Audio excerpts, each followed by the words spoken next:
আজ বিয়ের পর প্রথম একা যাচ্ছি বাপের বাড়ি। তো রেডি হয়ে নিই, তারপর দেখা হচ্ছে। গুড মর্নিং বন্ধুরা, এখন বাজে ঠিক 11টার দিকে রেডি শুরু হচ্ছি। তো যাই হোক বন্ধুরা, সবাই কেমন আছো? আশা করি সবাই ভালো আছো। নতুন আরেকটি ব্লগে তোমাদের অনেক অনেক স্বাগত, অনেক অনেক ভালোবাসা। ভিডিওটা কন্টিনিউ দেখতে থাকো, আশা করছি খুবই ভালো লাগবে। চলো রেডি হচ্ছি।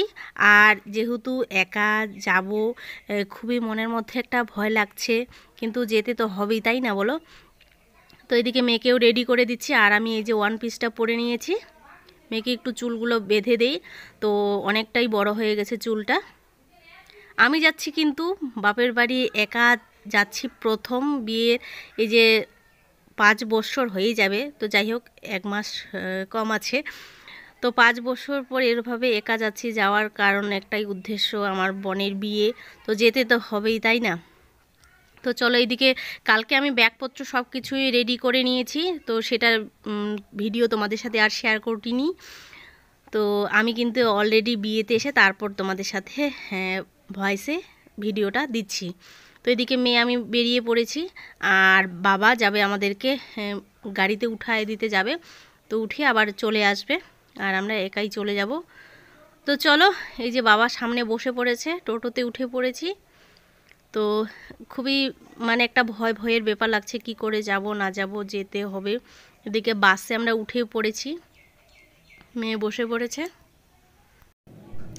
বাবা ব্যাগ নিয়ে সামনে বসে পড়েছে ড্রাইভারের পাশে। আর দেখো, আগে খুবই মেয়েবেলা খুব ভয় পেয়েছি বর্ডার, এই যে কাঁটাতারে বেড়াগুলো দেখে।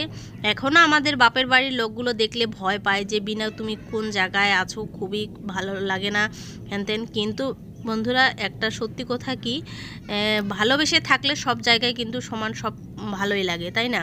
তো আমি আগে ভয় পেয়েছি, কিন্তু এখন মোটেও ভয় পাই না। আমার একটা ভালোই লাগে। আর এই রাস্তার পাশ দিয়ে গেলে এই কাঁটাতারে বেড়াটা দেখা যায়। যাই হোক, তো তাই একটু শেয়ার করে নিলাম। আর এখানে সুনুমা আমার কোলে ঘুমিয়ে পড়েছে।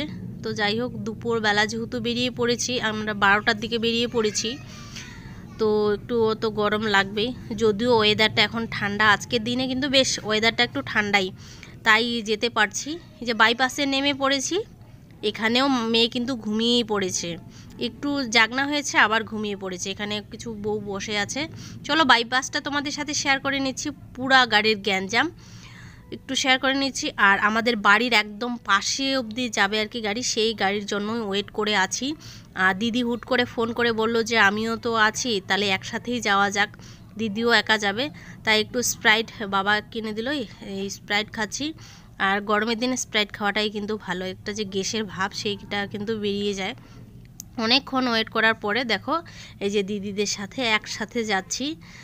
তো খুবই ক্লান্ত, কিন্তু করার কিছুই নেই, মেয়েও জাগনা হয়ে গেছে। এই যে ভাগনাকে বলছি, গাড়ি একটু দাঁড়িয়েছে। তো অনেকটা দূর যাচ্ছি বন্ধুরা। তোমাদের একটাই কথা বলি, এখনও যারা তোমরা বিয়ে করোনি, একদম পাশেই বিয়ে করো, দূরে বিয়ে করো না।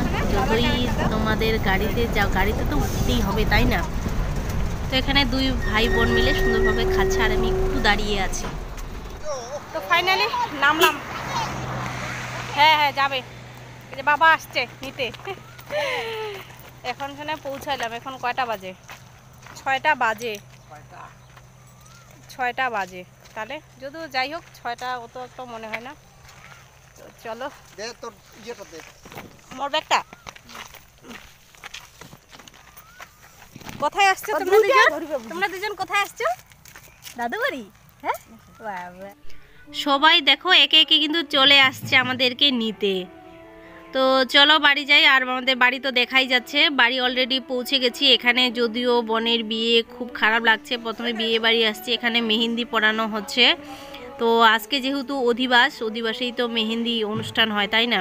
তো যদিও অনুষ্ঠান অত একটাও হবে না, একদম ফ্রেশ হয়ে চলে এসেছি। এখানে মায়ের পুজো হচ্ছে, আর ব্যাকগ্রাউন্ডে কিন্তু একটু ম্যানেজ করে নিও বন্ধুরা, যেহেতু আমি বিয়ে বাড়িতে আছি। তো এখানে মায়ের পুজো হচ্ছে। তো বন্ধুরা, আজকে অন্য ব্লগে তোমরা আবার দেখতে পাবে, স্পেশাল কিছু ব্লগ হতে চলছে। আর যারা এখনও অবধি আমার চ্যানেলটিকে সাবস্ক্রাইব করোনি, প্লিজ চ্যানেলটিকে সাবস্ক্রাইব করো। দেখা হচ্ছে অন্য কোনো ব্লগে। সবাই সুস্থ থেকো, ভালো থেকো, সবাই আশীর্বাদ করো আমার বোনের নতুন একটা জীবনের পা দিতে চলছে, তাই না? তো সবাইকে গুড নাইট, দেখা হচ্ছে নেক্সট কোনো ব্লগে। সবাই সুস্থ থেকো, ভালো থেকো। নেক্সট ব্লগ কিন্তু ধামাকাদার ব্লগ হতে চলছে বন্ধুরা। টাটা।